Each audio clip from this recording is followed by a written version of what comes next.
Part 1: The Outbreak. In the quiet town of Willowbrick, nestled between dense forests and mountains, an ominous calm shattered the tranquil facade. An abandoned research facility stood on the outskirts, holding secrets that would soon unleash a relentless nightmare. The night was still, but a low hum emanated from the facility. An experiment had gone horribly wrong. An uncontainable virus now contaminated the air. Patient Zero, an unfortunate scientist, became the first victim, her transformation swift and grotesque. In mere hours, chaos consumed Willowbrick. The infected roamed the streets, their lifeless eyes hungering for flesh. Panic and fear gripped the hearts of the townspeople, quickly realizing the horror that had been unleashed. Part 2: Survival and Desperation. Amidst the madness, a small group of survivors banded together: Sarah, a resourceful nurse; David, a retired Army veteran; and Jake, a high school teacher.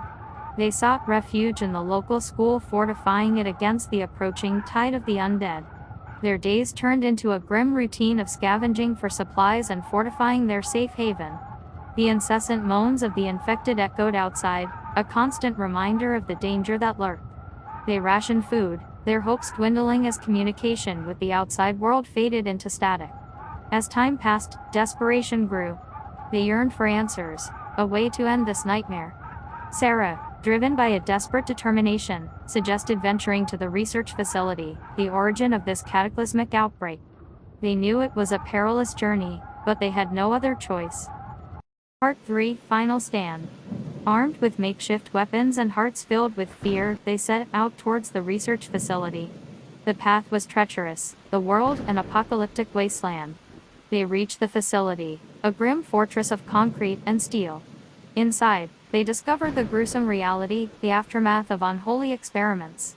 Vats of the viral concoction lay exposed, a testament to the evil that had been wrought. However, they found a potential solution, a way to neutralize the virus at its source. But the facility was far from deserted.